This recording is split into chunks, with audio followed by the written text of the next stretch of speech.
coming back. Well, not back down those stairs. Yeah. It's a good incentive to stay, I think.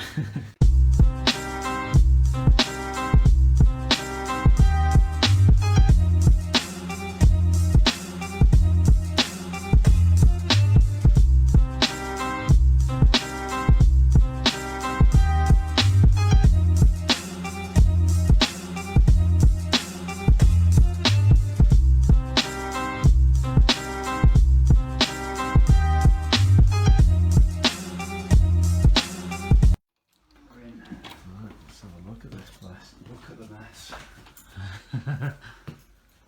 Oy, oy, oy. So do you have an idea of how you're going to set it up yet? No. I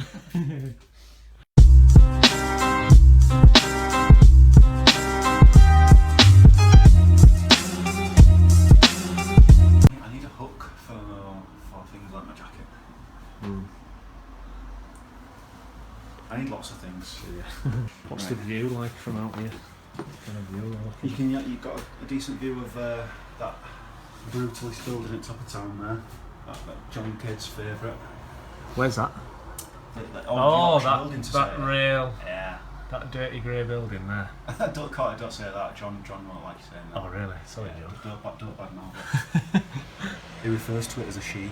Really? Yeah, it's a bit weird about that. We've pretty much got everything you've ever done and sold right in this room. Yeah. We have, haven't we?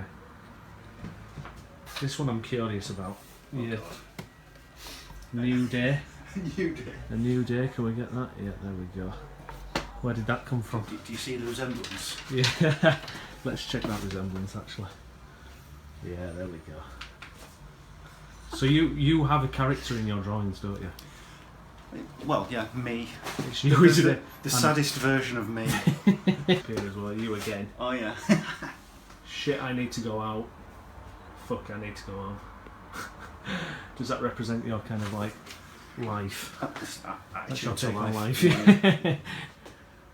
Never happy. What's the happiest you've ever been? Do you think? Finishing drawings about how sad I am.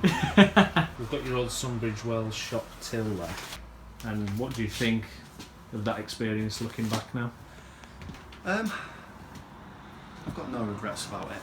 What was the aim when you were a budding illustrator at Sunderland University? What was the ultimate aim? And where did you think you would be at 32? Well, when I was at uni, I didn't really know what I was doing. Yeah. I think that the plan there was just to figure out what I was doing, but it never really happened. And I kind of just tailed off. Yeah. From art and stuff.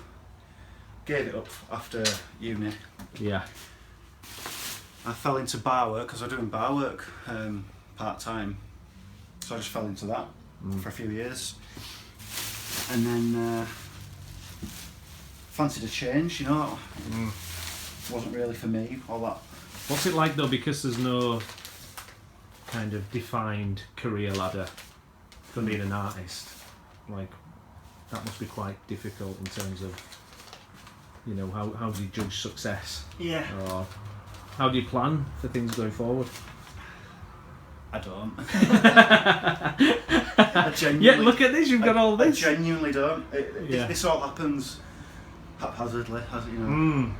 I guess it'd go against being an artist if you were, you know, some kind of, you know, organised person. Yeah. You know, it wouldn't really, you know, it wouldn't fit, would it? I think it's good to like not know what you're going to do. You know. Yeah. Day by day. Yeah. Each day's a surprise, you know.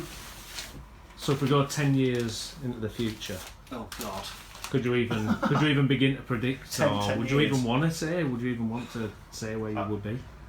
I don't know what I'm going to be doing this time next year. Yeah. I'm just going to do my best. Yeah. Just going to do my best. And see where that takes me. Yeah.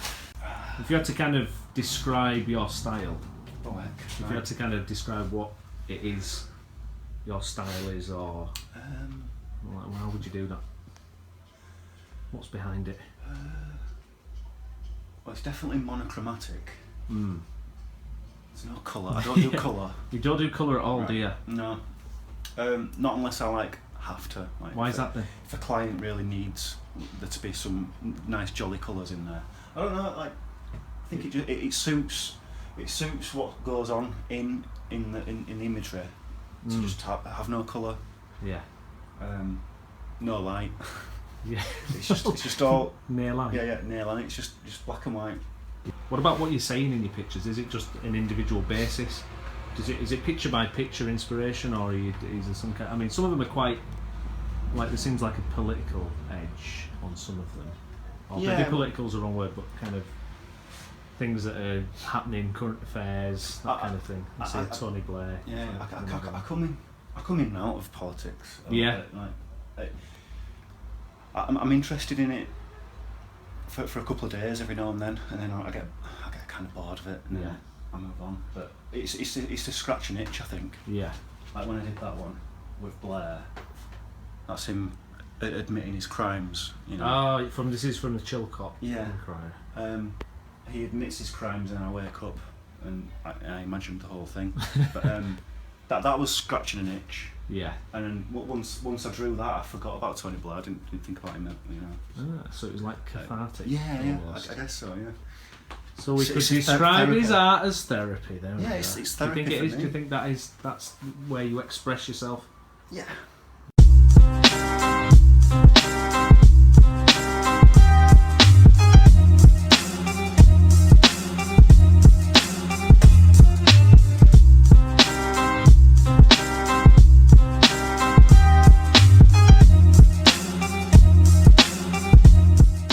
Do you think Bradford fuels your work then? Do you think there is a lot of Bradford in your work? I think so, yeah. I think is it more maybe just across in the attitude more than even like the subject? Maybe a bit of both of that, yeah. I'd like to see how my stuff would go down in a more optimistic place like Leeds. Yeah. Like, would my stuff make sense to them? You know? I've often wondered that. Wonder about that, you know. So over here we've got. Oh my God. Now this isn't your work, is it? Sadly, this picture. So whose work is that? That's a chap called John Cade. Now, Another Bradford lad. Another Bradford lad. Say lad, he's a man, really. Let's be honest. And you sold some of his work. Oh yeah. Why? I'm a fan. Right. I count myself as a John Cade fanboy. Yeah.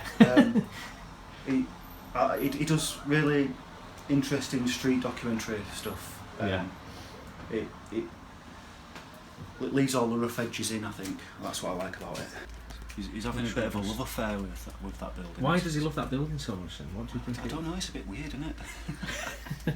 I don't know, I hated it before I met John, but now He's from seeing his pictures, he's beautifying it in a way that surprises me a little bit. So, who were Flame Gorilla? They're a hip hop group. Hip hop.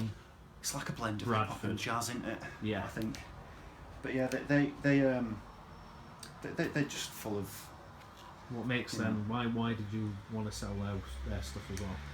Their work's just full of witty political commentary, and you know, it's funny lyrics. They make me. I didn't think I liked hip hop until I'd heard all their stuff. There's a little sticker here. It's a mean old scene. Now I've seen this. You've done bigger versions of this, haven't you? Yes. It's on posters and it's on the shirts. I'm wearing it. It's a mean old scene. So, bit of an interesting story behind this one, isn't it? What's the background to this picture? Well, it's the Bradford bar. Yeah. He's been killed. Mhm. It's very happy. Yeah. But I don't know if you know the story of the Bradford bar. Do you? Not really. Do you no. not know it? It's a true story, apparently. I don't know what year it was, but back when you had dukes and things like that. Yeah. There was a bar terrorising the poor people of Bradford, and the Duke put a reward out for the head of the bar, and bounty hunters came from all over the country to come and kill this bar. In Bradford? Yeah. Like we make the news for all the wrong reasons. So someone killed it, but the head was too big and heavy, he couldn't carry it. So he cut the tongue out as proof. And a chanter came along the body and he said, oh, that could claim the reward off that. And he was strong enough to carry the head, so he did. He took it to the Duke. He got there first and he said, I've killed the boar, let me have my reward. And just as I was about to get it, the guy with the tongue comes in and goes, hang on a minute, I killed it, I've got the tongue. So, yeah, the imposter was thrown in prison, and the guy with the tongue, him and his family were given a plot of land, which they had for centuries, actually. Wow. Yeah.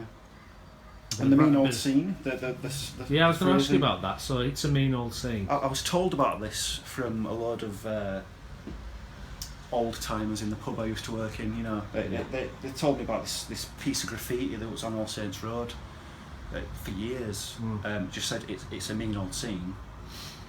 And I can't remember what happened to it. Maybe the council came and cleaned it up, or the wall was knocked down or something. But when the wall was, you know, remade or whatever, somebody came along and wrote, it's still a mean old scene.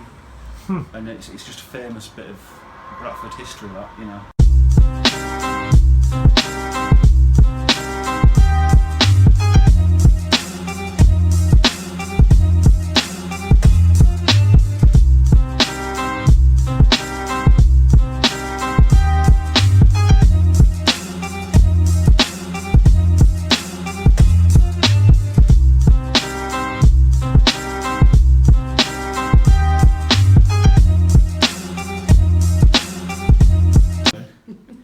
So this is Deb.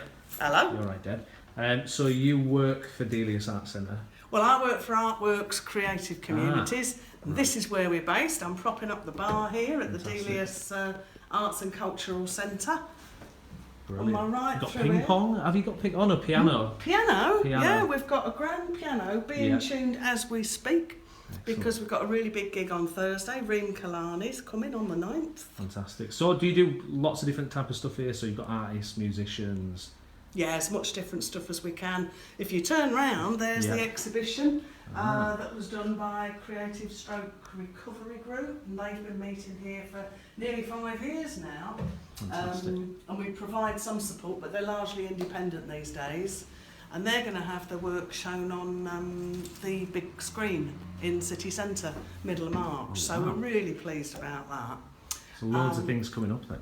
Oh, yeah. We've got a lot of green-based groups trying to improve the environment, sort of not just around our building, but in the general neighbourhood, and link up with other sort of sustainable environmental projects.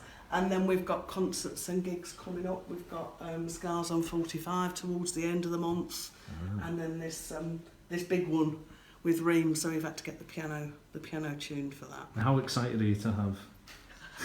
I'm here, Glenn Hustler by name. You know, he's standing there, so I can't overdo it. But I give it a 9.5. You give it a 9.5. Wow. Yeah, we are very thrilled. We're talking out of 10, aren't we? Not percent. No. No, we are. What would we say? Over the moon. We are over the moon to have Glenn Hustler by name in the house.